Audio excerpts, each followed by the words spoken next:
Currency of Abu Dhabi, ये चीजें पूछी जा चुकी हैं, रिपीट हुई हैं और मल्टीपल टाइम्स। यानी आबू धाबी जो कि यूएई में है, उसकी करेंसी क्या है? तो दिरहम है, पहले पूछा जा चुका है। ठीक, एक और चीज, मान लीजिए एक बच्चा है जो आबू धाबी में है या दुबई में है, यूएई में है बेसिकली, तो वो जो टाइम है इंडिया से 1.5 घंटा पीछे चलता है यूएई का टाइम। तो आपको उस हिसाब से देखना। एक क्वेश्चन आया था ना इस बार भी कि मान लीजिए एक बच्चा है जो क्लास अटेंड कर रहा है वीडियो कॉल पे और वो यूएई से कर रहा है, यूनाइटेड अरब एमिरेट से। तो अगर हम बात करें वो किस टाइम ज्वाइन करेगा, अगर क्लास यहां 10 बजे है तो भाई उसके लिए तो वो 8:30 बजे हुई, क्योंकि 1.5 घंटा आपको पीछे चले जाना है, 1.5 घंटा पीछे है यूएई का टाइम। ठीक, तो ये एक बेसिक सी बात हुई। ये दिरहम आप देख पा रहे हैं, जैसे हमारे यहाँ रुपीज चलता है, यूएसए में डॉलर चलता है, तो ये है दिरहम जो करेंसी है कहां की, यूनाइटेड अरब एमिरेट्स की। क्लियर बात, कोई दिक्कत परेशानी इस बात को समझने में नहीं होनी चाहिए। दूसरी एक चीज है, क्योंकि ये डेजर्ट एरिया है, अगर हम यूएई की ही बात करें, यूनाइटेड अरब एमिरेट्स की ही बात करें, तो डेजर्ट एरिया है, यानी कि हम कह सकते हैं रेगिस्तानी एरिया है। यहाँ पे क्या मतलब, इन जनरल भी अगर हम रेगिस्तान की बात करते हैं वहां तो होता ही है। तो डेट पाम्स एक ट्री है जिसको हम खजूर बोल देते हैं, खाते भी होंगे कई लोग सर्दियों में, वो वहां उगता है, वहां से लेके भी आते हैं लोग घूमने जाते हैं। तो डेट पाम्स कहां मिलते हैं? आपके डेजर्ट एरिया में, मतलब जहां पे रेगिस्तान है, रेगिस्तानी जो एरिया है वहां पे एक ही ट्री मेजरली ग्रो हो सकता है, वो है डेट पाम्स। ठीक, खजूर जिसको हम कह रहे हैं। ठीक है, इतनी बात। तो हमने अभी 2 बातें डिस्कस की, एक तो डेट पाम्स जो है वो रेगिस्तान में मिलेंगे, दूसरी चीज आबू धाबी की करेंसी दिरहम है, और अगर हम आबू धाबी या यूएई की बात करें तो वहां का टाइम जो है हमसे 1.5 घंटा पीछे है। अब आपका फेवरेट टॉपिक जो कि पूछा जा चुका है बहुत बार, कि जो एंड्स होती हैं, यानी जो आपकी बात कर रहे हैं यहाँ पे एंड्स की, यानी चींटियों की। तो जब हम चींटियों की बात करते हैं या चींटी की बात कर रहे हैं, तो as the ants move they leave a smell on the ground, यानी जैसे जैसे चींटियां मूव करते हैं, आपने देखा होगा एक के पीछे एक चींटी चलती है, अगर चींटियां आपने देखी होंगी कभी कहीं पे, तो एक के पीछे एक चलती है पूरी लाइन में, क्योंकि ये स्मेल छोड़ती हैं ग्राउंड पे, और जो दूसरी चींटियां होती हैं वो इस स्मेल को फॉलो करती हैं अपना रास्ता तलाशने के लिए। ठीक, तो दुनिया में चाहे जहां रहोगी, तुम्हें तुम्हारी खुशबू से पहचान लूंगा, ये जो है, या लूंगी, चींटी की बात हो रही है, तो ये खुशबू से पहचान लेती है कि कहां पे जाना है पीछे, बाकी एंट्स को फॉलो करती रहती हैं, बाकी चींटियों को फॉलो करती रहती हैं। ठीक है, इसी तरह से जब हम बात करते हैं किसकी, डॉग्स की, तो डॉग्स जो है अपना एरिया मार्क कर लेते हैं। कई सारे जानवर हैं जो अपना एरिया मार्क करते हैं, जिस एरिया में वो रहते हैं, तो dogs mark out their own area on the road. आप देखते हैं कोई और कुत्तों के एरिया में आ जाए तो वो भौंकना शुरू कर देते हैं बहुत ज्यादा। तो ये मार्क कैसे करते हैं अपना area? They can make out if another dog has come into their area. उनको पता चल जाता है अगर कोई नया डॉग जो है उनके एरिया में एंटर कर चुका है, तो स्मेल ऑफ इट्स यूरिन या पॉटी, मतलब जो यूरिन की स्मेल है, जो मलमूत्र की स्मेल है या मूत्र की स्मेल है, उससे ये पता लगा लेते हैं कौन डॉग्स के कोई और डॉग इस एरिया में आया है कि नहीं। तो ये यूरिन से मार्क करते रहते हैं, बेसिकली अपने एरिया को मार्क कर देते हैं। क्लियर बात है, कोई दिक्कत परेशानी इस बात को समझने में नहीं है। वैसे भी आपको तो पता ही है, खुशबू, अगेन खुशबू कहना जिसको हम, वो स्मेल है, तो स्मेल से पहचान लेते हैं। तो अभी हमने चींटियों की बात की, उनकी भी कहानी सेम ही थी, और हमने अभी कुत्तों की बात की, वहां पे भी कॉमनैलिटी देखने को मिलती है।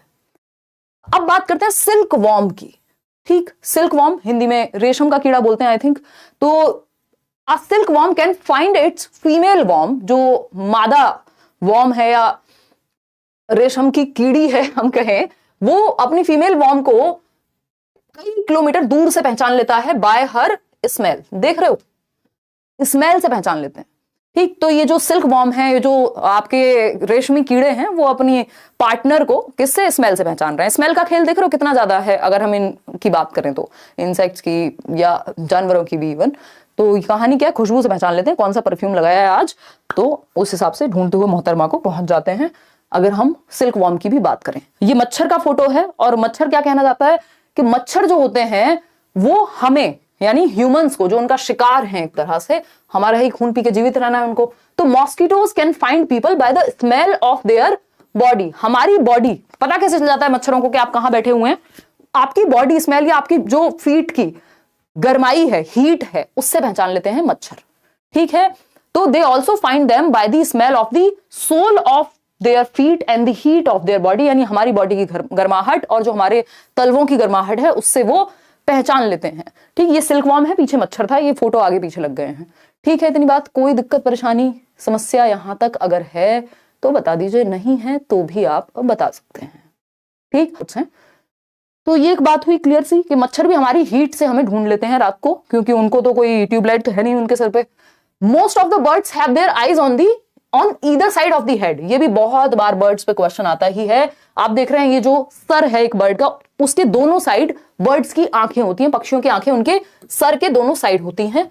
ठीक है, कोई दिक्कत नहीं है। And their eyes can focus on two different things at a single time. यानी इनकी आंखें क्योंकि दोनों साइड हैं तो दो अलग अलग ऑब्जेक्ट्स पे एक टाइम पे ये देख सकते हैं। लेकिन जब ये दोनों आंखें इनकी एक ऑब्जेक्ट पे फोकस करती है तो रेंज बढ़ जाएगी। ऑफ कोर्स जब आप मतलब डबल एक तरह से उनके पास विजन हो गया ना, अगर दोनों आंखें एक चीज पे देख रही हैं तो बहुत ही क्लियरली और दूर तक देख पाएंगी। और अगर हम बात करें तो एक टाइम पे दोनों तरह के ऑब्जेक्ट्स या दो साइड में देख सकते हैं, क्योंकि दोनों साइड हैं सर के आंखें, फिक्स्ड होती हैं आंखें। अगर इनको जैसे हम इधर साइड वाली चीजें देख लेंगे, इनको पूरी गर्दन घुमा के देखनी पड़ती है। तो एक तो आईज फिक्स्ड हैं बर्ड्स की, और दूसरा इनको क्या है, एक टाइम पे दो ऑब्जेक्ट्स पे ये फोकस कर सकते हैं। इसके बारे में ही, बर्ड्स के बारे में अगर हम बात करें तो व्हेन दे लुक स्ट्रेट, जब जो बर्ड्स हैं वो सामने देख रहे होते हैं, both their eyes focus on the same object. यानी बर्ड्स जो पक्षी हैं यदि सामने देखेंगे तो दोनों आंखें एक ही ऑब्जेक्ट पे फोकस करेंगी। मान लीजिए पेन है तो अगर वो सीधे देख रहे हैं दैट मींस दोनों आंखें एक ऑब्जेक्ट पे फोकस करेंगी, विजन बढ़ जाएगा, रेंज बढ़ जाएगी।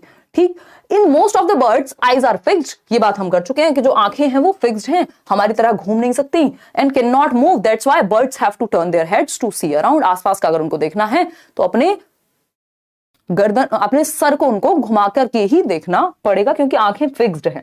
ठीक है, दोनों साइड हैं और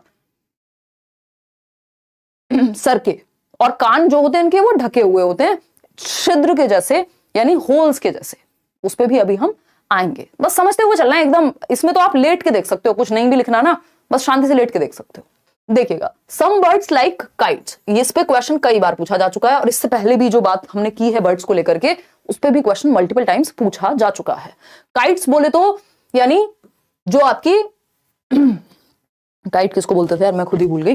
तो अगर हम बात करें जो काइट्स हैं, ईगल्स हैं, वल्चर है, ये हमसे 4 गुना ज्यादा देख सकते हैं। हिंदी में लिख देना यार काइट किसको कहते हैं, कौन से बर्ड को काइट कहते हैं। यानी 4 टाइम्स बेटर देख सकते हैं हमसे। इनका विजन जो है, बोला जाता है ना गिद्ध के जैसी नजर चाहिए, चील और बाज के जैसी नजर चाहिए।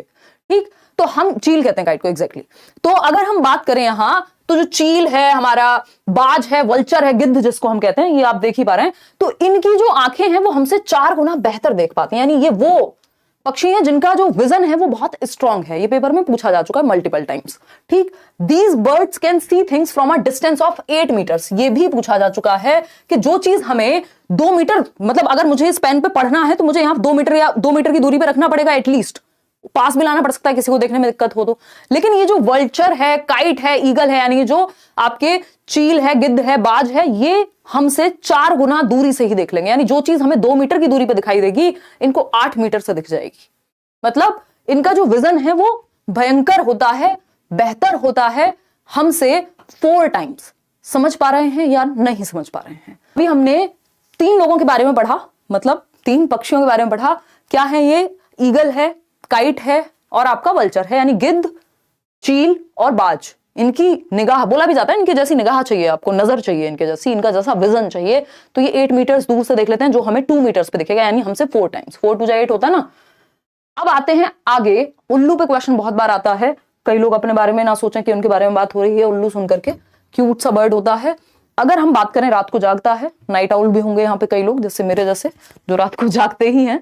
अगर हम बात करें तो animals can not see as many colours, यानी एक यहाँ पे छोटी सी बात है, जो एनिमल्स हैं, जो पशु हैं, उनको उतने कलर नहीं दिखते जितने हमारी दुनिया रंगीन है, उतनी उनकी दुनिया रंगीन नहीं है, इसलिए वो बेचैन भी कम है। यानी ह्यूमंस को जितने कलर्स दिखते हैं उतने पक्षियों को, या अगर हम बात कर रहे हैं एनिमल्स को, नहीं दिखते। वो थोड़ा बेरंग दुनिया उनकी है, शांति भी है उनके जीवन में। एज वी कैन, मतलब जितने कलर हमें दिखते हैं उतने एनिमल्स को नहीं दिखते।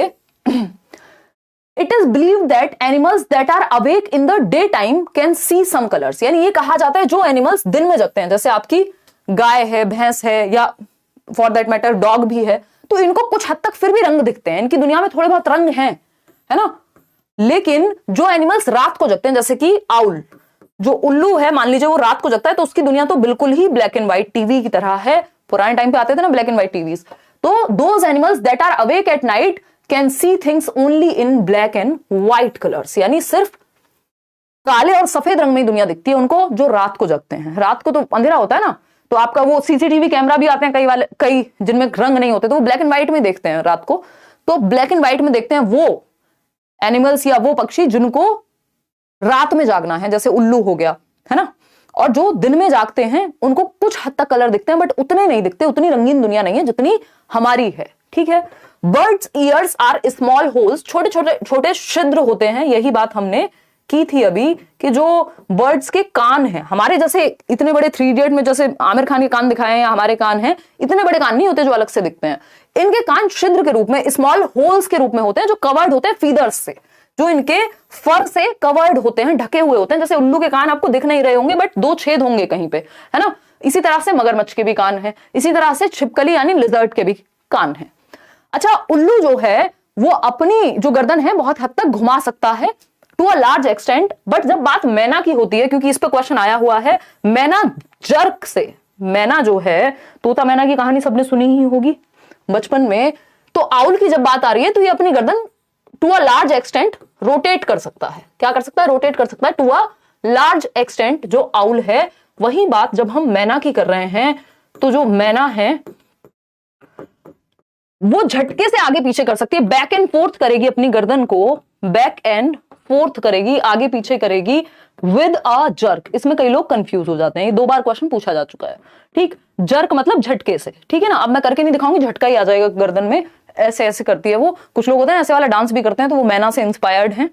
तो हम ये कहेंगे कि मैना जो है विद अ जर्क आपकी, मैंने कुछ क्वेश्चंस भी कराए हुए हैं इस बार ईवीएस के, आपको वो भी आप देख सकते हैं। उल्लू की, मैना की, या उन बर्ड्स की जो रात में जगते हैं और दिन में जगते हैं। रात वालों को ब्लैक एंड व्हाइट की दुनिया दिखती है और दिन वालों को थोड़े बहुत कलर दिखते हैं, बट उतने नहीं जितने हमें दिखते हैं। अब क्रोकोडाइल के भी ईयर्स वैसे ही होते हैं, मतलब स्मॉल होल्स होते हैं जो आपको दिखते नहीं है ज्यादा, बट हैं वो। इसी तरह से हम लिजर्ड के भी ईयर्स को देखते हैं, जो इनके हेड के दोनों साइड छिद्र के रूप में होते हैं, बहुत बड़े कान हमारे जैसे नहीं होते।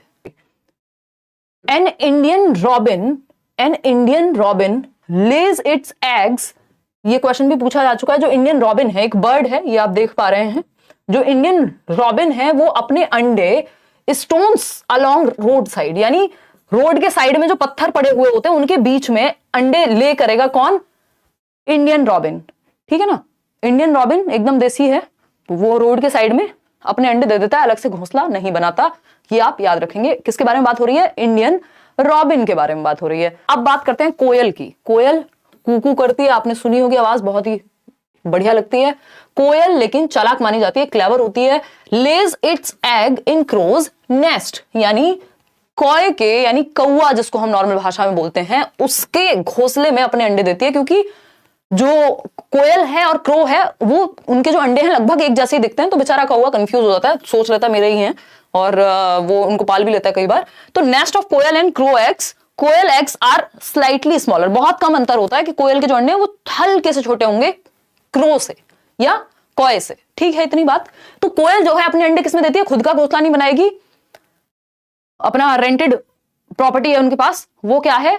क्रो का जो है नेस्ट है, यानी कौवे का नेस्ट है, सिंपल बात। Birds use the nest only to lay their eggs. अब एक और चीज है कि जो बर्ड्स हैं, ये बर्ड्स के बारे में जो विशेषता आएगी, 4 स्टेटमेंट आएंगे, उनमें से कोई एक गलत होगा, तो ये आप ध्यान रखिएगा, ये बातें इनको हल्के में नहीं लेना। Birds use the nest only to lay their eggs, यानी सिर्फ अपने अंडे सेने के लिए या ले करने के लिए ही बर्ड्स किसका प्रयोग करते हैं? नेस्ट का। उसके बाद वो छोड़ देते हैं, भाई दुनिया घूमते हैं, वो हमारी तरह थोड़ी है, एक घर ले लिया अब पूरी पूरी पीढ़ियां उसे छोड़ने को तैयार नहीं है ना। और कहा जाता है कि सिर्फ ह्यूमंस ही हैं जो धरती पर रहने के लिए पे करते हैं, करोड़ों की प्रॉपर्टी ले रहे हैं रहने के लिए, बाकी सबके लिए तो फ्री है ना सब कुछ। तो अगर हम बात करें, after the eggs have hatched and the chicks have grown they leave the nest, यानी जब उनके एग्स जो हैं वो हैच कर देते हैं और जो चिक्स हैं वो थोड़े बड़े हो जाते हैं, तो जो उनके बच्चे हैं तो वो नेस्ट को, यानी अपने घोंसले को छोड़ के अपना उड़ जाते हैं। पूरी दुनिया उनके लिए घोंसला है, पूरी दुनिया उनके लिए घर है, ठीक। आगे बढ़ेंगे, कुछ और बातें हैं जो आपको सुननी चाहिए, समझनी चाहिए। Some birds and animals have different sounds, यानी कुछ बर्ड्स और पशुओं की एक अलग आवाज होती है, ठीक, उनकी अपनी भाषा है। हमारे जितनी तो इवॉल्व्ड लैंग्वेज नहीं होती इनकी, यानी बर्ड्स की ना एनिमल्स की, जितनी बातें हम कर लेते हैं। वो कोई मूवी थी ना, बीच में आई थी, पता नहीं कोई तो थी, तो उसमें कहा भी गया था कि भाई ह्यूमंस के पास इतनी इवॉल्व लैंग्वेज है, लेकिन फिर भी सबसे ज्यादा कॉम्प्लेक्सिटी, कॉम्प्लिकेशंस, कंफ्यूजन्स, नाराजगी इन्हीं के बीच रहती है, जबकि अपनी बात को बहुत अच्छे से कह सकते हैं, इतनी इवॉल्व लैंग्वेज किसी के पास नहीं है। तो some birds and animals have different sounds, यानी उनके पास अलग अलग तरह की आवाजें होती हैं फॉर डिफरेंट सिचुएशंस। यानी अगर डेंजर है तो जानवर एक तरह की या पक्षी एक तरह की आवाज निकालते हैं। आपने देखा होगा कभी कोई कबूतर, कौवा, तो वो सारे कां कां करते हुए निकलते हैं पूरे, तो उनको पता है कि डेंजर में कौन सी आवाज निकालनी है। वो हमारे लिए सिमिलर हो सकती है, बट ये कुत्ते भी जब आवाज निकालते हैं, आपने देखा होगा बोला जाता है ना रो रहे हैं, तो वो उनकी दुख की, डेंजर की, फियर की, खुशी की, सबकी अलग अलग आवाजें हैं। ठीक, तो डेंजर के लिए, हैप्पीनेस के लिए जैसे लंगूर की अलग आवाज होगी, डेंजर के लिए टाइगर की अलग होगी, खुशी के लिए अलग होगी, लियोपार्ड की अलग होगी। ठीक है ना। तो some animals start behaving in a different way when an earthquake और storm is about to come. कहा जाता है, जो लोग गांव वगैरह में रहते हैं उनको भी पता होता है कि अगर थोड़ा सा बिहेव उनके एनिमल्स डिफरेंट कर रहे हैं तो वो कुछ ना कुछ मतलब अंदाजा लगाते हैं अपने दिमाग में कि हो सकता है कुछ प्रॉब्लम है, या तो उनकी तबीयत खराब है या कोई और समस्या है। तो हम ये कहते हैं कि जो कुछ एनिमल्स हैं वो डिफरेंट वे में बिहेव करने लगते हैं, उनको नेचुरल कैलेमिटी का कुछ हद तक अंदाजा हो जाता है। तो अर्थक्वेक आने वाला हो या फिर स्टॉर्म यानी तूफान आने वाला हो, यानी भूकंप, तूफान, इन जैसे सिचुएशंस में उनका बिहेवियर चेंज हो जाता है। और अभी हम आगे पढ़ेंगे भी, अंडमान में एक प्रजाति जो ट्राइब थी, बेसिकली जनजाति, वो बच गई क्योंकि उनके यहाँ जो एनिमल्स थे वो डिफरेंट बिहेव कर रहे थे, तो वो लोग सेफ प्लेस पे चले गए और बच गए। बाद में वहां पे कुछ सुनामी वगैरह आई। People who live in forest and can observe such behaviour of animals come to know danger. तो जो लोग फॉरेस्ट में रहते हैं उनको समझ में आ जाता है कि भाई आज जो है एनिमल्स डिफरेंट बिहेव कर रहे हैं, तो एक काम करो, सेफ जगह पे चले जाओ या थोड़ा सा सतर्क हो जाओ। ठीक है। अगर हम बात करते हैं तो लियोपार्ड की अपनी एक भाषा होगी, टाइगर की अपनी एक भाषा होगी, वो रोर करेगा, स्नाल करेगा। लियोपार्ड की, लंगूर की, इन सब की अपनी अपनी भाषाएं होती हैं। अलग अलग स्थितियों के लिए एनिमल्स की अलग अलग लैंग्वेजेस होती हैं। जैसे दिसंबर 2004 की बात है, ये सब याद रखना है, पेपर में पूछा जा सकता है। दिसंबर 2004 की बात है कि कुछ ट्राइब्स थी, कुछ जनजाति बोलते हैं ना, तो जो कहां रहती थी, फॉरेस्ट ऑफ अंडमान आइलैंड, यानी अंडमान आइलैंड के फॉरेस्ट में रहती थी, और उनके एनिमल्स ने डिफरेंट वे में बिहेव करना शुरू किया। उन्होंने समझ लिया कि कुछ खतरा है और वो मूव अवे हो गए एक डिफरेंट सेफर जोन में। और फिर वहां पे सुनामी आई, ये जो आप देख रहे हैं, टी सुनामी नहीं, सुनामी ही कहते हैं इसको हम। ठीक, तो सुनामी आ गई 2004 में अंडमान निकोबार आइलैंड पे, और यहां से कुछ लोगों ने मूव कर लिया अपने एनिमल्स की वजह से, इनकी जान बच गई। तो ये सब बातें हमें ध्यान में रखनी है कि होगा क्या। डायरेक्ट नहीं पूछेगा तो 3 स्टेटमेंट बना दिया एनिमल्स के बारे में, सही बात कौन सी है पहचानो, गलत कौन सी है पहचानो। तो वो पहचानने के लिए आपने अगर पढ़ा होगा तभी तो पहचान पाओगे। हवा में तो फिर वहां अक्कड़ बक्कड़ बम्बे बो करोगे, इसको देख के डरना नहीं है। किसी के बच्चे देख रहे हो तो उनको बोलो डरते नहीं है, कोई बात नहीं, फोटो में है। वो बात अलग है। जब मैं ये सर्च कर रही थी तो मुझे ही हल्का सा डर लग गया क्योंकि इतने अलग अलग तरह के सांप थे, अभी हम पढ़ेंगे। तो स्नेक्स की बात करते हैं यानी सांपों की बात करते हैं। आपके कुछ दोस्त हो सकते हैं ऐसे, बट ऐसे नहीं कहते अपने दोस्तों को, अच्छे हैं वो, है ना। तो अगर हम बात करें तो स्नेक्स की जब हम बात कर रहे हैं यहाँ, तो स्नेक्स आर डेफ, यानी ये क्या होते हैं, बहरे होते हैं, है ना। फिर कह रहे हो कि मेरे दोस्तों की क्वालिटी है, वो भी बहरे हैं, सुनते ही नहीं है, उनको हम कुछ कहते हैं तो, है ना, ऐसा लगता है डेफ हूं, है ना। हम डेफ लोगों का मजाक नहीं उड़ा रहे हैं यहाँ पे बिल्कुल भी, ये एक बात है जो दोस्ती यारी में नॉर्मली यूज की जाती है। Snakes are deaf and they only feel vibrations on the ground। तो जो सपेरा हम बोलते हैं ना, कालबेलियाज, आगे पढ़ेंगे, तो वो बेसिकली उनकी जो मैं तेरा दुश्मन तू मेरी दुश्मन व्हाटएवर जो पहले आती थी ना मूवीज, नगीना नागिन फलाना ढिमकाना, तो उसमें वो बीन की आवाज, बड़ी सुंदर बीन बज रही है, तो वो आवाज नहीं सुनती उनको कि कितनी सुंदर बज रही है, अरिजीत सिंह बजा रहे हैं क्या या गा रहे हैं क्या, उनको आवाज नहीं सुनती क्योंकि वो डेफ हैं, वो सुन नहीं सकते। सांप वो वाइब्रेशंस फील करते हैं उस बीन से, या जो भी वो उनका इंस्ट्रूमेंट है उससे वो वाइब्रेशंस होती हैं जमीन पर, जिसको वो फील कर लेते हैं। तो ये वाइब्रेशंस फील करते हैं ग्राउंड पे कि भाई आप जा रहे हैं तो इनको वाइब्रेशन फील हो जाएगी, जंगल से फलाने जी जा रहे हैं, माही जा रहे हैं, अजय जा रहे हैं, तो ये डेफ हैं, सुन नहीं सकते, बट वाइब्रेशंस महसूस कर सकते हैं। कौन? सांप यानी स्नेक्स। और स्नेक क्या होता है? फार्मर का फ्रेंड होता है, हमें ये पता होना चाहिए क्योंकि ये कीड़े मकोड़ों को खा जाता है और उनकी फसल बच जाती है। तो स्नेक आ फार्मर्स फ्रेंड, यानी किसान का दोस्त है सांप। ठीक है, देखा है कभी सांप? मेरे को याद है, एक वेस्टर्न यूपी में एक फसल चलती है, वो बरसिम बोलते हैं उसको, ग्रीन कलर की। एक बार मैं खेत में काटने गई थी जब गांव में रहती थी, और छोटी तो थी, हाँ 6th में भी नहीं होंगी यार तब तो मैं। और वहां पे मैं घर मतलब वो लेने आई थी जिसमें उसको लेके जाते हैं, और जाके देखा तो वहां सांप लेटा हुआ था। फिर मैंने उस जिस सामान को मैं लेके गई थी, जिसमें लेके आना था, छोटी थी यार, अब उस टाइम पे कितना करेज दिखाऊंगी, तो छोड़ के मैं वापस आ गई। फिर थोड़ी देर बाद गई तो वो चला गया था अब तक, तो वो दिखता भी नहीं है ग्रीन कलर में। खैर छोड़ो इन बातों को, कुछ नहीं रखा है इन बातों में। आ जाओ वापस से, ये बुलंदशहर की कहानी आती रहेगी बीच बीच में। देखिएगा, अगर हम बात करें यहाँ पे, only 4 types of snakes are poisonous in India. यानी काम की बात क्या है, काम की बात मैंने की ही नहीं, ये मेरा तौरे जिंदगी ही नहीं, जॉन एलिया याद आ गए। खैर काम की बात यहाँ पे ये है कि only 4 types of snakes are there, यानी सिर्फ 4 प्रकार की प्रजातियां हैं स्नेक की, सांपों की, जो पॉइजनस हैं, जहरीले सांप सिर्फ 4 प्रकार के हैं इंडिया में। बाकी तो उन्होंने हवा बनाई हुई है ताकि आप डर के रहें, ठीक है ना, ताकि आप डर के रहें। ठीक है, कोई दिक्कत परेशानी इस बात को समझने में है कि नहीं है? Only 4 types of snakes are poisonous in India, सिर्फ 4 प्रकार के सांप हैं जो पॉइजनस हैं, जहरीले हैं भारत में। पहला है कोबरा। कोबरा तो आपने देखा होगा, किंग कोबरा है। कोबरा देखा है किसी ने? देखा ही होगा, वो गांव वगैरह में तो वो आपके जो सपेरा, कालबेलिया है, स्नेक चार्मर है, लेकर के आते हैं उसमें बंद करके, और मूवीज में देखा होगा, वैसे नहीं तो कोबरा हमें पता है बहुत जहरीला होता है, निपट जाएंगे आप। तो कोबरा। दूसरा है कॉमन क्रेट। कॉमन क्रेट कह देते हैं हिंदी में, नाम तो यही रहेंगे, चाहे हिंदी वाले हो आप, चाहे इंग्लिश वाले हो। कॉमन क्रेट ऐसा दिखता है, कुछ कुछ इस पे ऐसी लाइंस होती हैं व्हाइट।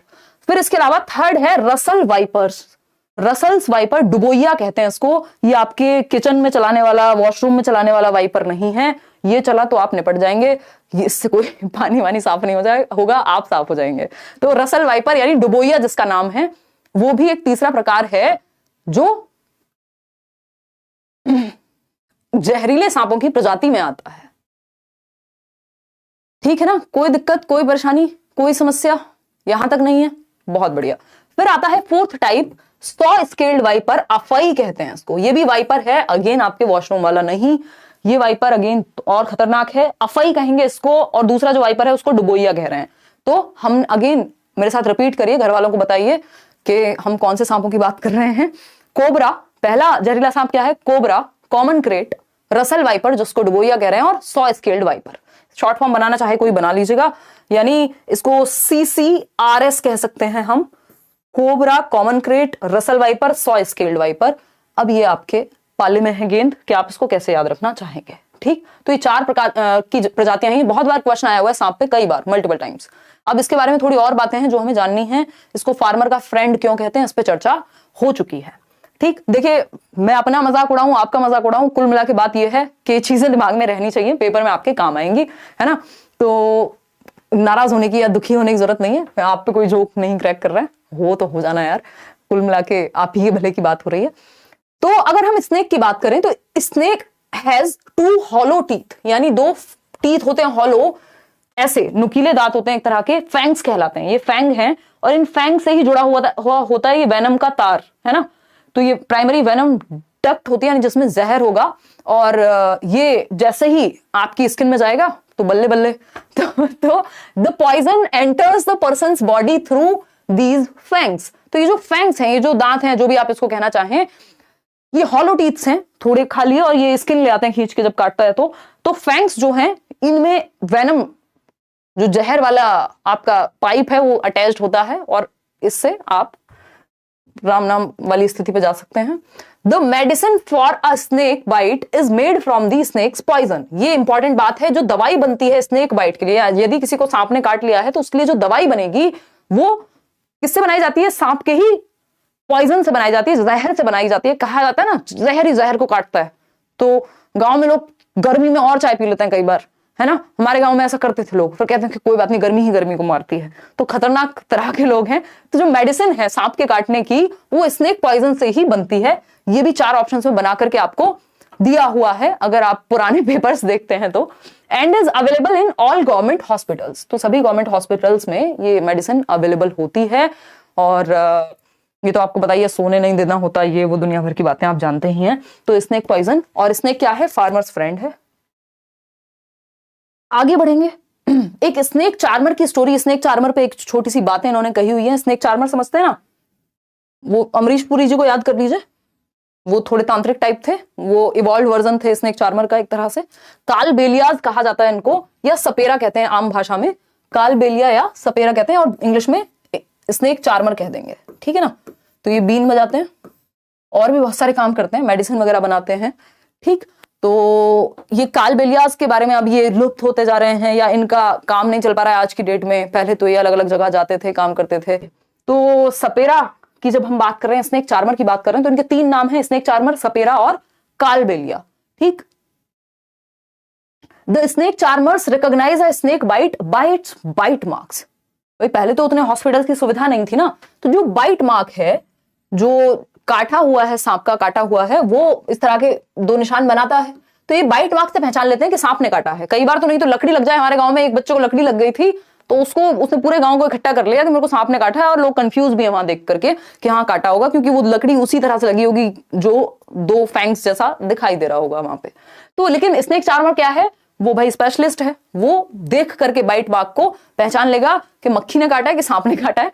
आगे बढ़ते हैं। द स्नेक चार्मर्स कलेक्ट और make many medicines with the help of plants which they found in forest. तो ये जंगलों में भ्रमण करते हैं और वहां से बहुत सारी जो आपकी मेडिसिन हैं वो बनाते हैं, कलेक्ट करके, जो हर्ब्स हैं, प्लांट्स हैं वहां पर जंगलों में, उनसे।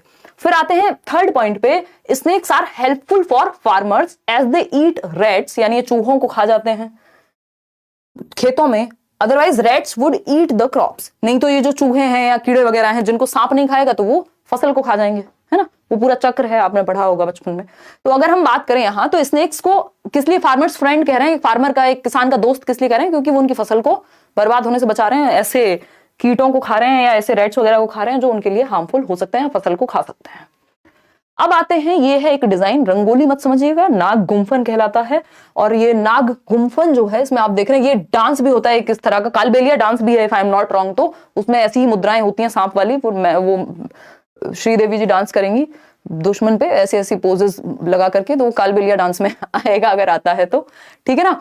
चलो आगे बढ़ते हैं, समझते हैं क्या कहानी है। तो designs of this kind are used in rangoli, rangoli में भी यूज होते हैं इस तरह के डिजाइन, एम्ब्रॉयडरी में भी यूज होते हैं, as well as decoration in Saurashtra, Gujarat and south India, यानी महाराष्ट्र में या साउथ इंडिया में, गुजरात में, यहां पर इस तरह के नाग गुम्फन वाले, यानी नाग गुम्फन से, यानी स्नेक की ही शेप जैसे कुछ कुछ डिजाइन बनाए जाते हैं, रंगोली भी बनाई जाती है उस तरह की, और एम्ब्रॉयडरी भी होती है जो इस तरह की शेप दिखाती है जिसमें नाग वाला या सांप या स्नेक वाला कोई डिजाइन हो। तो ये कुल मिला के रंगोली ही निकली अंत में। इसको सीलिंग पे लगवा सकते हैं, आपने एनसीईआरटी की बुक्स में देखा होगा। तो ये अलग अलग डिजाइन लोग प्रेफर करते हैं, अपने अपने शौक हैं लोगों के। स्लॉथ आपका फेवरेट व्यक्ति तो नहीं कहेंगे, वस्तु भी नहीं कहेंगे, ये है जीव। तो आपका फेवरेट स्लॉथ जो कि एक एनिमल है, और स्लॉथ भाई साहब भरपूर सोते हैं, आपसे भी ज्यादा। आप इनके साथ कॉम्पीट कर सकते हैं। जो लोग 11 घंटे सोते हैं वो इनके सामने कुछ भी नहीं है, क्योंकि ये 17 घंटे सो जाते हैं, है ना। कुछ लोग होंगे यहाँ पे क्या 17 तो हम भी सो जाएं, लेकिन मम्मी सोने दें तब तो, जिम्मेदारियां सोने दें तब तो। देखिएगा, समझते हैं इसको। तो स्लॉथ ये दिखता बेयर के जैसा है, यानी भालू के जैसा दिखता है, एक बेयर के जैसा दिखेगा, भालू के जैसा दिखेगा, बट ये भालू नहीं है ना, भालू नहीं है, भालू का कजिन होगा। ठीक, it looks like a bear but is not, यानी एक भालू की तरह दिखता है नहीं। इट इज अ स्लॉथ, क्या कहते हैं इसको, स्लॉथ कहते हैं हिंदी में, और स्लॉथ कहेंगे अंग्रेजी में। ठीक, sloth. It spends almost 17 hours a day sleeping. देख रहे हो, कॉम्पीट कर सकते हो उनसे। 17 घंटे सोते हैं भाई साहब। कितना, 17 घंटे। 24 में से 17 घंटे जो व्यक्ति सोए, जो जीव सोए, वो कितना बड़ा आलसी होगा, है ना। 17 घंटे सोते हैं स्लॉथ भाई साहब। It hardly needs anything else. इसको नहीं पड़ी कि आईफोन दिला दो, इसको कोई आईफोन वाईफोन कुछ नहीं चाहिए। कह रहा खाओ पियो ऐश करो और अपना पेड़ पे उल्टे लटक के सो जाओ, तो इनको ज्यादा कुछ चाहिए ही नहीं। इच्छाएं तो भगा रही है ना। तो इट हार्डली नीड्स एनीथिंग, इसको कुछ खास चाहिए नहीं होता। When it has eaten enough leaves from that tree, एक ट्री पे रहता है, जिस ट्री पे ये रहेगा, the sloth eats leaves of the same tree on which it lives. जिस ट्री पर ये लटक के सोता है, उल्टा अपसाइड डाउन सोएगा ये, तो आपको चाहिए बढ़िया एकदम मखमली गद्दा, है ना। ये पेड़ पे उल्टा लटक के सो जाता है 17 घंटे तक, और उसी पेड़ से पत्तियां खा लेता है, और फिर कभी कभार नीचे उतर के आता है, फिर से सो जाएगा। तो when it has eaten enough leaves, जब एक पेड़ से बहुत ज्यादातर पत्तियां खा चुका होता है, तो क्या करता है, ये मूव कर जाता है नियर बाय ट्री पर, किसी और पेड़ के पास, वहां पे चढ़ जाएगा जाकर के। आज से वो घर है इनका। Sloths live about 40 years. ऐसा भी नहीं है आपके कुत्ते की तरह 11, 12, 15 साल रह रहा हो, मुश्किल से 40 साल तक जीवित है महाशय, है ना। 40 ईयर्स तक सो के जीवन बिता देते हैं। ठीक, 40 years, and in that time they move around only 8 trees, यानी सिर्फ 8 पेड़ों पे 40 साल रहते हैं, यानी 5 साल एक पेड़ पे रहते हैं लगभग। अगर हम देखें 8 को डिवाइड कर दें, 8 पंजे होते हैं 40, यानी 8 5 40। Once a week it comes down from the tree to relieve itself. अब एक हफ्ते में जब ये थोड़ा थक जाता है सो के, तो नीचे आता है थोड़ी देर के लिए और मजे करता है, फिर चलिए ठीक है, और फिर वापस चला जाता है। तो ये बातें आपको स्लॉथ के बारे में ध्यान रखनी है। कुछ एक आध टर्म इसमें गलत दे देगा ताकि आप कंफ्यूज हो जाएं पेपर में। अब बात आती है स्लीप की, सोने के बारे में चर्चा कर लेते हैं सरकार। सोना क्या होता है सबको पता है। लिजर्ड्स जो हैं, यानी जो छिपकलियां हैं, वो डीप स्लीप में चली जाती हैं एक पूरे सीजन के लिए। आप सर्दियां आती हैं, आप देखते हैं ना, अरे यार छिपकली तो गायब हो गई है ना, लिजर्ड्स तो दिख नहीं रही हैं, कहां चली गई, कि एक सीजन के लिए सोने गई हैं। क्यों? क्योंकि सर्दियां आ गई हैं, अब सर्दियों में कैसे बाहर घूमेंगी, उनको भी तो ठंड लगती है ना, और आपकी तरह उनके पास तो रजाई का भी प्रावधान नहीं है, कोई ब्लैंकेट कुछ नहीं है, उनको जीवन ऐसे ही बिताना है। क्या समझे? समझे कि नहीं? समझ गए? चलें आगे बढ़े। अगर मैं बात करूं, अब फिर से शायरी याद आ रही है, देखिएगा, lizards go into a long deep sleep for almost a season, यानी जो छिपकली होती है वो लगभग एक सीजन के लिए सो जाती है। ठीक। काऊ, यानी जो आपकी गाय है, गऊ हमारी माता है, आपको सब कुछ आता है, 4 ही घंटे सोती है सिर्फ 24 घंटे में से, बाकी टाइम अपना वर्किंग है। ठीक। पाइथन की अगर हम बात करें तो पाइथन सांप है, पता है ना आपको, मोटा सा, वो 18 घंटे सोता है, आलसी। जिराफ खड़े खड़े सो जाता है बेचारा 2 घंटे बस। देख रहे हो, इतना बड़ा शरीर है, उसको भी तो नींद चाहिए होगी, वो 2 घंटे में निपटा ले रहा है अपना मामला। फिर कैट, जो आपकी बिल्ली है, म्याऊ म्याऊ करते हुए 12 घंटे सो जाती है मैडम, मतलब ये भी मस्त सो रही है ना। और कुत्ते की तो नींद आपको पता ही है, वो तो 1 मिनट में खुल जाती है, उसको तो क्या ही काउंट करें। तो यहाँ पे ध्यान रखिएगा कि जो लिजर्ड्स हैं वो एक सीजन के लिए सो जाएंगी, काऊ है 4 घंटे सोएगी, पाइथन है 18 घंटे सोएगा, जिराफ है 2 घंटे सोएगा, और जो आपका ये कैट है वो 12 घंटे सोती है, स्लॉथ 17 घंटे सोता है। ये थी कहानी सोने के बारे में। अब कर्णम मल्लेश्वरी आपकी फेवरेट है, बहुत बार क्वेश्चन पूछा जा चुका है, टू द पॉइंट बात करते हैं जो काम काम की है, अदरवाइज तो। कर्णम मल्लेश्वरी कहां से? एक वेट लिफ्टर है, पहले तो ये याद रखना है, क्या है? भार उत्तोलक है, वजन उठाती हैं, जिम में जाकर के नहीं, मतलब वैसे भी चैंपियनशिप्स में वजन उठाती हैं अगर मैं कहूं तो। वेट लिफ्टर है, भार उत्तोलक है, आंध्र प्रदेश से हैं, एपी। उनके जो फादर हैं एक पुलिस कांस्टेबल हैं, जबकि ये लिखी हुई है किताब तब की बात हो रही है। मल्लेश्वरी स्टार्टेड लिफ्टिंग जब वो 12 साल की थी, तब से उन्होंने वेट लिफ्टिंग शुरू कर दी थी। Now she can lift a weight up to 130 kilogram. है कोई जो 130 किलोग्राम वजन यहां आसानी से उठा ले? है ना। लड़कियां छोड़ो, जो लड़के हैं, जेंडर बायसनेस की अगर हम बात करते हैं तो ये चीज चलती है, लड़कियां कमजोर होती हैं लड़कों से, ऐसी एक बात चलती है। तो अब ये ट्रेनिंग की, हेरिडिटी की, बहुत सारे फैक्टर्स हैं यहाँ पे, तो 130 केजी उठा लेती हैं आज की डेट में। ठीक। तो ये कहीं ना कहीं उस जेंडर बायसनेस को भी चैलेंज करने के लिए है, ऐसी स्टोरी जो ऑपोजिट है, चैलेंज कर रही है स्टीरियोटाइपिंग को कि लड़कियां कमजोर ही होती हैं। तो ये जेंडर को भी सेंसिटिव बना रही है, जेंडर के लिए भी, बच्चों को। ठीक है ना। तो ये बात हुई। कर्णम हैज वॉन 29 मेडल्स, यानी 29 मेडल जो है वो इंटरनेशनल इवेंट्स में जीत चुकी हैं। उनकी सिस्टर्स भी वेट लिफ्टिंग प्रैक्टिस करती हैं। दंगल मूवी बनी थी, वो भी आपको पता है। तो कर्णम मल्लेश्वरी के बारे में 3-4 बातें रिपीट करो आंख बंद करके। कौन सी? एक तो ये वेट लिफ्टर है, यानी भारोत्तोलक है, 130 किलोग्राम तक वेट उठा लेती हैं, 29 मेडल जीत चुकी हैं। इनके पिताजी क्या है? पुलिस कांस्टेबल हैं, आंध्र प्रदेश से हैं, 12 साल की थी तब से इन्होंने वेट लिफ्ट करना शुरू कर दिया था। अब इससे ज्यादा और क्या बच्चे की जान लोगे, इतनी बात तो दिमाग में रहनी ही चाहिए। आगे बढ़ते हैं। अब एक छोटी सी बात है कि जो गर्ल्स हैं आपकी एरिया में, क्या वो कबड्डी खेलती हैं? ये सब पूछ रहे हैं। आउटडोर गेम खेलती हैं, है ना। तो ये सब डिस्कस करना है, क्योंकि जेंडर बायसनेस या जेंडर का जो टॉपिक है वो डिस्कशन से ठीक होगा। अगर कोई स्टीरियोटाइप है, रूढ़िबद्धता है कि नहीं लड़कियां कमजोर होती हैं, लड़कियां स्पोर्ट्स में नहीं जाती, तो ये सब चीजें निकल के आएंगी। और बच्चों को कहेंगे कि स्पोर्ट्स पर्सन जिन्होंने मेडल्स जीते हैं ओलंपिक गेम्स में, उनके बारे में पता करें, तो बच्चा एक्टिव होगा। और बच्चे को, आपको पेडागोजी में एक ही रूल है, बच्चों को एक्टिव रखना है, बच्चों को क्या रखना है? सक्रिय रखना है। बच्चा एक्टिव मूल मंत्र है, कोई क्वेश्चन आपका गलत नहीं होगा। एक स्टोरी है 3 सिस्टर्स की जो कबड्डी खेलती थी या खेलती होंगी अभी भी, अब तो बड़ी हो चुकी हैं ज्यादा ही। फॉर द टीचर, यहाँ पे एक एग्जांपल ड्रॉ करने को कहा गया बच्चों की अटेंशन, जिससे कि उन्हें मिले।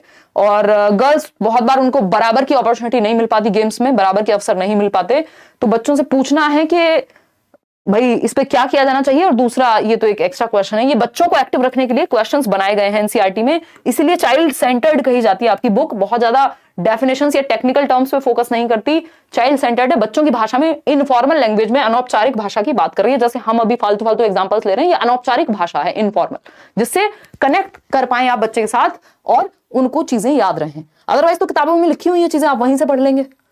चित्तप्पम father's younger brother in Malayalam.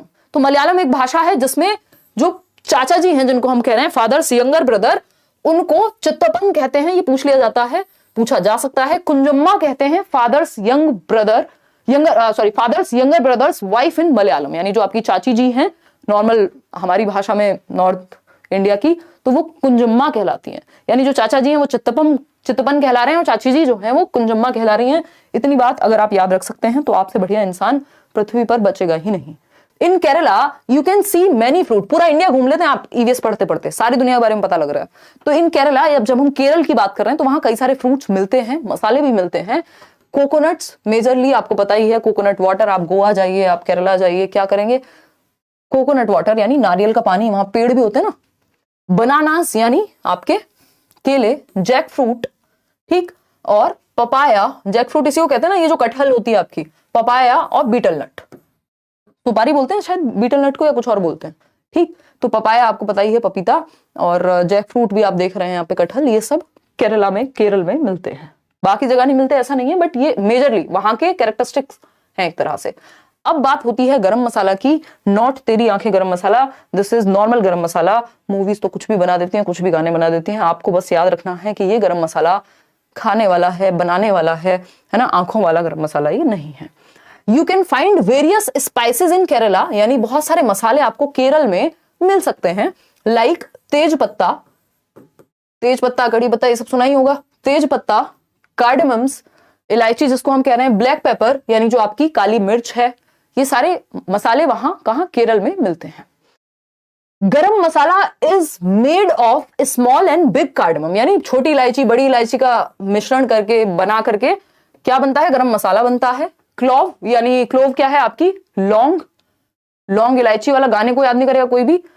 Cumin seeds यानी जीरा, सिनेमन और ब्लैक पेपर। सिनेमन उसको बोलते हैं ना, कौन सी चीज होती है आपकी इलायची की बहन जैसी जो दिखती है, सौंफ, आई थिंक, दिमाग से निकल रहा है। ड्राई जिंजर यानी जो सूखी अदरक है। तो इन सबको मिला करके गरम मसाला बनता है। गरम मसाला मतलब जिसमें बहुत सारी चीजों का मिक्सचर है। मसाला में वेरियस टाइप्स ऑफ मसाले हैं, जैसे तेज पत्ता है, कार्डेमम है, ब्लैक पेपर है, ये मिलते हैं कहाँ? केरला में। अब इनमें से गरम मसाला में क्या यूज होते हैं? स्मॉल और बिग कार्डेमम जो इलायची है, क्लोव जो आपकी लौंग है, क्यूमिन सीड्स, जीरा है, सिनेमन है, ब्लैक पेपर है, दालचीनी को कहते हैं सिनेमन। ओके फाइन, ठीक है, मान लिया, मैं फ्लो में हूँ इस टाइम। एक आध चीज ऊपर नीचे हो, हिंदी अपने आप देख लेना, ठीक।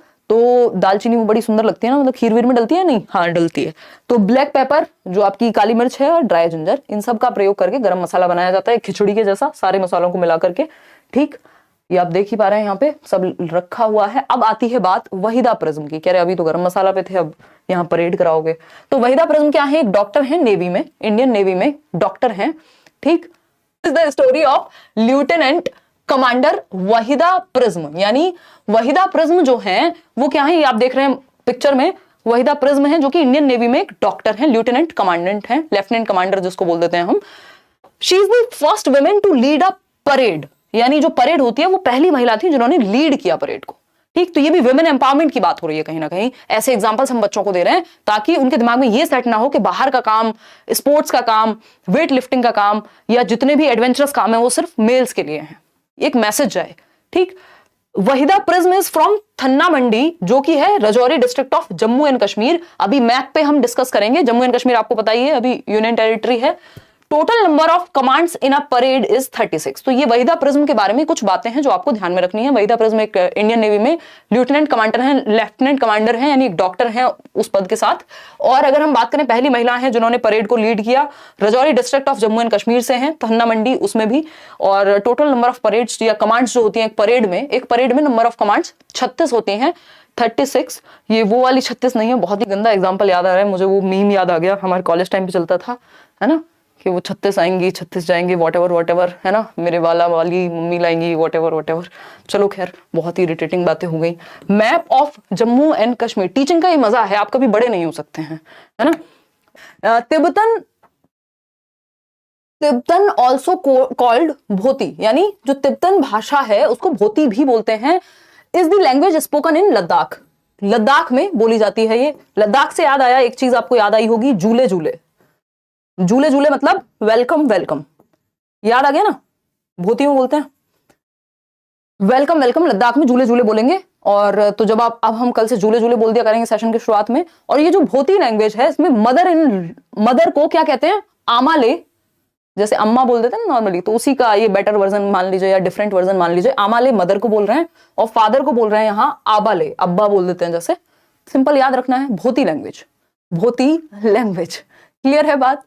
हाँ, ये 36 वाला बाकी था। हाँ, मेरे को याद आ गया यार, कॉलेज टाइम पे चलती थी ये चीजें, हम क्या करें।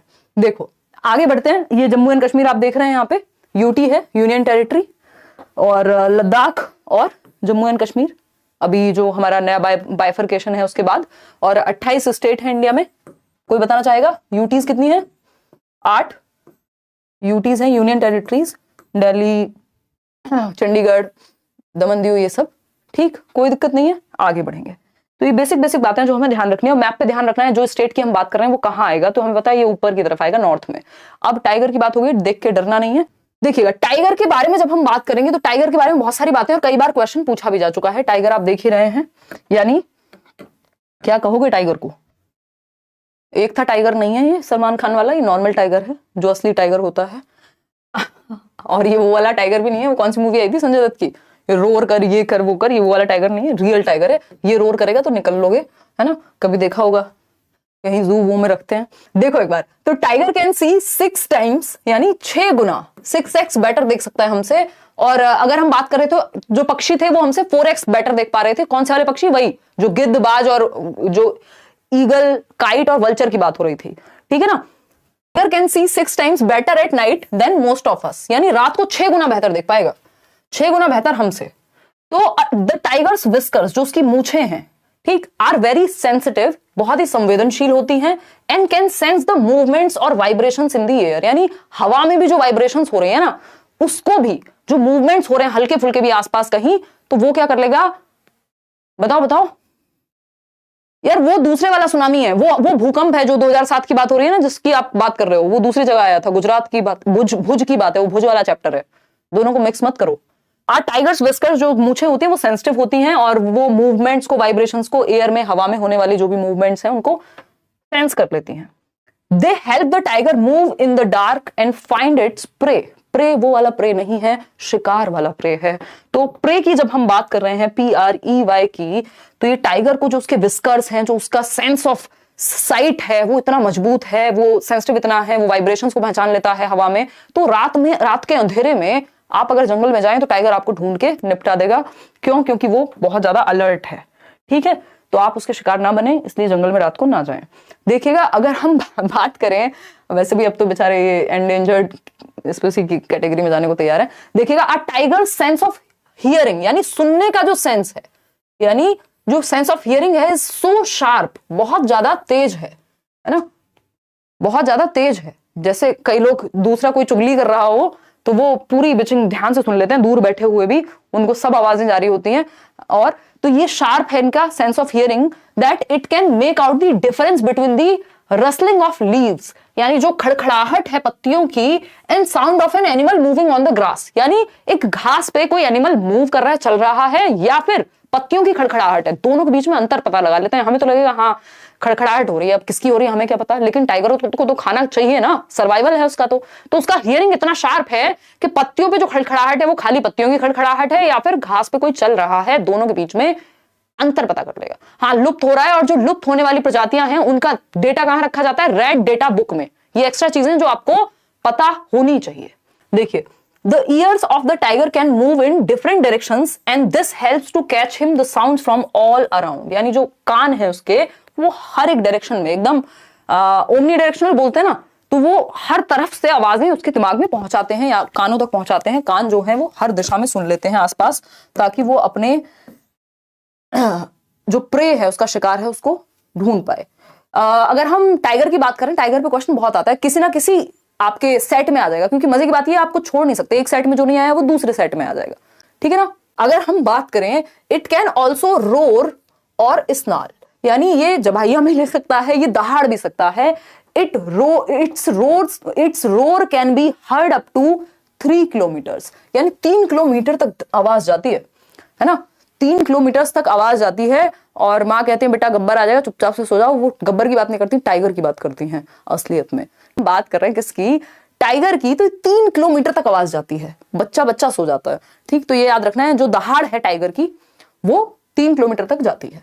Tigers can make different sounds for different purposes, for example when it is angry, when it calls out a tigress. यानी 2 प्रकार की साउंड है, डिफरेंट डिफरेंट साउंड्स अलग अलग एनिमल्स की होती हैं, जब वो डर में होते हैं, जब वो गुस्से में होते हैं, जब वो अपने पार्टनर को बुला रहे होते हैं। ठीक है ना, तो ये क्या है, डिफरेंट डिफरेंट साउंड्स निकाल सकता है टाइगर। जैसे कि जब ये गुस्सा होगा तो एक तरह से रोर करेगा या दहाड़ेगा, जब ये टाइग्रेस को बुलाएगा, है ना, तो अब ये मैसेज तो कर नहीं सकता हमारी तरह व्हाट्सएप पे, अरे कहां मिलोगी 2 बजे, ठीक है ना, ये तो पॉसिबल नहीं है, तो ये अलग तरह की आवाजें निकालेगा। तो टाइगर के मूड का पता उसकी आवाजों से लगेगा। ठीक है, आगे बढ़ेंगे। आती है बात स्कूल की, और स्कूल तो आपको पता ही है कितना पसंद था। अगर हम बात कर रहे हैं बैम्बू एंड रोप ब्रिज, अलग अलग जगह पे अलग अलग तरीके से स्कूल जाया जाता है, सबकी स्थिति ऐसी नहीं है कि हवाई जहाज में बैठ के स्कूल पहुंच जाएं। अगर हम बात करें बैम्बू एंड रोप की, यानी रस्सी और बांस के ब्रिज की, तो ये असम में यूज होता है। असम में यूज होता है बैम्बू और रोप ब्रिज, यानी रस्सी और बांस वाला ब्रिज, क्योंकि यहां बारिश बहुत होती है, बच्चे ऐसे ब्रिज से चढ़ करके जाते हैं। और ये अलग अलग जगह पे क्या होता है, बच्चों को सेंसिटिव बनाने के लिए है, अवेयर कराने के लिए, उनको पता चले कि उनके सराउंडिंग में चल क्या रहा है। अब बच्चों को एक एक्सपेरिमेंट दे दिया, किताब में एक्सपेरिमेंट्स हैं, ये याद रखना है, बच्चों को एक्टिव रखा गया पूरे टाइम। क्लास जो आपकी टेक्स्ट बुक है वो रट्टाफिकेशन रोट लर्निंग वाली नहीं है, वो रटने से हटके एक्टिविटी बेस्ड है। तो किताब में एक्टिविटी दे दी कि एक काम करो, ऐसे ही जैसे ये बैम्बू है, अलग अलग ईंटें रखो और चल के देखो, पता लगेगा क्या डिफिकल्टी। तो इससे बच्चा सामने वाले के शूज में खुद को रख के देखना सीखेगा, यानी बच्चे की एम्पैथी बढ़ेगी, वो समानुभूति बढ़ेगी कि अगर मैं उनकी जगह होता तो कैसा महसूस करता। समझ पा रहे हो बात?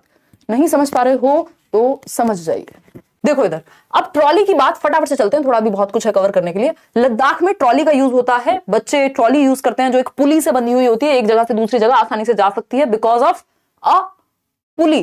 तो ये जो पुली है, इससे मदद मिल जाती है मूव करने में इसको। तो ये पुली को याद रखना है, तो इससे साइंटिफिक कॉन्सेप्ट सीखेगा बच्चा कि कैसे पुली से इजीली इस ट्रॉली को मूव कराया जा सकता है। आपने मूवीज में देखी होगी, पुरानी मूवीज में। तो आप बच्चे को एक्सपेरिमेंट भी दे सकते हैं, एक एक्टिविटी देने को कि एक काम करो, डायरेक्ट पानी निकाल के देखो कुएं से, और या फिर एक पुली का यूज करो। जैसे आप डायरेक्ट अगर कोई भारी बैग है उसको खींच के देखें और उसमें अगर पहिए लगा दें तो अंतर पता लग जाएगा। सीमेंट ब्रिज का प्रयोग कहां किया जाता है स्कूल जाने के लिए?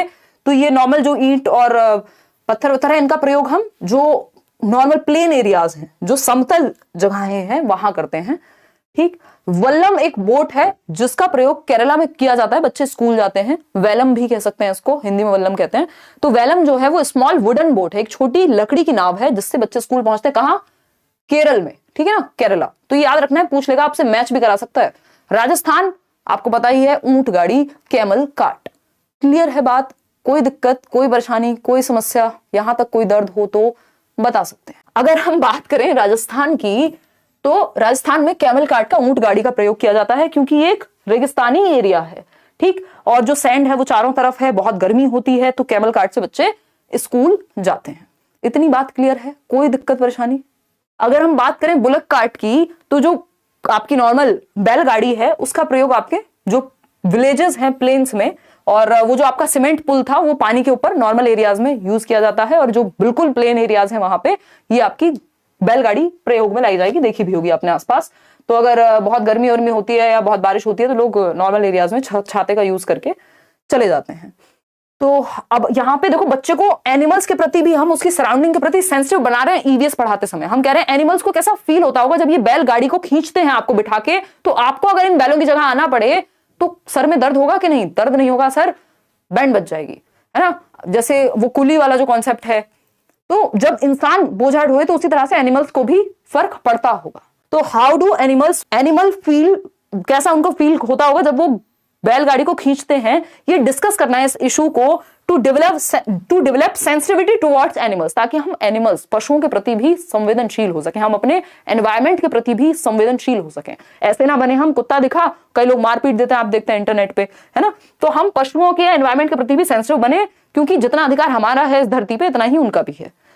अब बाइसिकल राइड की हम बात कर रहे हैं कि लड़कियां जो है स्कूल जा रही हैं, 7-8 लड़कियों का ग्रुप है, और पहले उनको थोड़ा सा डर लगता था शुरुआत में, या दूर लगता था स्कूल, बट अब वो ग्रुप में साइकिल चला के चली जाती हैं। तो घर घर की कहानी है, अगर आप उत्तर प्रदेश, बिहार या इस तरह की जगह पे जाएंगे, मैंने खूब साइकिल चलाई है, 20-20 किलोमीटर तो नॉर्मल ही था, और ट्यूशन व्यूशन जाना पड़ जाए तो 28 हो जाता था। ठीक, तो अगर हम बात करते हैं जुगाड़ की, आते हैं किस पे? जुगाड़ की। तो गुजरात की बात हो रही है। जुगाड़ यहाँ पे फटफट की साउंड निकालता है, ये हमें पता है। और यहाँ पे बात हो रही है वेस्ट मटेरियल से बनाया जाता है जुगाड़, जिसमें बाइक का भी कुछ कुछ लगा हुआ है, मोटरसाइकिल जैसा दिखता है, इसमें पीछे कैरेज जो आपकी घोड़ा गाड़ी जैसी चीजें होती हैं वो पीछे लगा दिया है, उसका कुछ पार्ट, तो ये मिला करके बनाया गया है जुगाड़। मतलब कुछ जुगाड़ ही किया, इंडिया में तो फेमस है जुगाड़। तो यहाँ पे वुड के जो लकड़ियां हैं उनका भी प्रयोग किया गया है, एक मोटरसाइकिल का इंजन प्रयोग कर लेंगे, तो इस तरह से जुगाड़ बनाया जाता है। और यहाँ पे आप बच्चों को बता सकते हैं कि जो जुगाड़ है ये वेस्ट मटेरियल से, जो चीजें वेस्ट हो जाती, मान लीजिए कोई कार्ट थी, कोई गाड़ी थी तो उसका यूज कर लिया यहाँ पे, कोई मोटरसाइकिल थी पुरानी उसका यूज कर लिया यहाँ पे। तो बच्चे कैसे अपनी सराउंडिंग में वेस्ट मटेरियल से अलग अलग चीजें बना सकते हैं। इंडिजीनियस मटेरियल कहते हैं इसको, लिख लीजिएगा कहीं पे। इंडिजीनियस मतलब जो देशी है, जो लोकल और जो सस्ती सामग्री होती है। टीचिंग लर्निंग में भी आप बना के ले जा सकते हैं, जो पुराना घर में बॉक्सेस पड़े हुए हैं उनके प्रयोग से कुछ अच्छा उनको पेंट करके अलग अलग चीजें बना सकते हैं। स्नो पे चल के कौन जाएगा, बर्फ पे। नॉर्दर्न हिल्स में जो लोग हैं, मान लीजिए कोई कश्मीर में रहता है, कोई कहीं और रहता है, और इन लोगों को सावधानी से चलना होता है बर्फ पे, एक दूसरे का हाथ पकड़ के चलते हैं, और जहां पे बर्फ सॉफ्ट होती है वहां पैर अंदर चला जाता है, तो फ्रोजन होनी चाहिए और ध्यान रख करके यहाँ पे चला जाता है। ये स्कूल जाने की कहानी है। तो बच्चा देश भर में अलग अलग जो परिस्थितियां हैं वो समझ पा रहा है कि स्कूल जाना जितना, मान लीजिए एक बच्चा है जो दिल्ली में रह रहा है, मस्त जा रहा है सुबह वैन में बैठ के, एक बस में बैठ के, कि सबका जीवन इतना आसान नहीं, वो थोड़ा सेंसिटिव हो कि देश दुनिया में चल क्या रहा है। रॉक, हाँ क्वेश्चंस भी हैं, अभी कराऊंगी। अगर हम बात कर रहे हैं रॉकी पाथ्स, यानी उबड़ खाबड़ जो पहाड़ हैं वो कहाँ है, उत्तराखंड में है।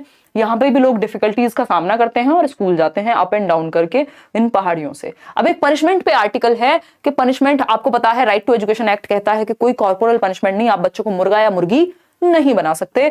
और टीचर को भी ये पता होना चाहिए कि जो पनिशमेंट है ये बेहतर चीज नहीं है कि 30 रूलर्स पड़ेंगे अगर गलत काम किया तो, ये सारी चीजें। और ये जो कॉलम है ये डिस्करेज करने के लिए, हतोत्साहित करने के लिए दिया गया है। किसको, पनिशमेंट को, दंड को। बच्चे को सेंसिटिव बनाए आप, और ये मारपीट वाला काम नहीं चलेगा। तो ये एक आर्टिकल है, ये दुनिया से। अब देख रहे हो आप, जब आप एनसीएफ पढ़ोगे अभी तो उसमें कहा गया रियल लाइफ से जोड़ो बच्चे की, तो बच्चा सेंसिटिव हो। अब फेरी एक तरह की बोट है जो कहां, केरला में यूज होती है। अभी हम वल्लम की बात कर रहे थे, वो स्मॉल वुडन बोट होती है, ये फेरी एक बड़ी बोट है अगर देखा जाए तो, ये केरल में यूज होती है। ये फेरी देख पा रहे हैं आप। अब एक ट्रेन टिकट पे क्या आपको डिटेल्स मिल सकती हैं, फटाफट से देखिएगा। ट्रेन नंबर मिल जाएगा, date of start of journey, मान लीजिए आप जा रहे हैं वैष्णो देवी, तो एक तो ट्रेन का नंबर होगा, ढूंढेंगे कैसे इतनी सारी ट्रेन में।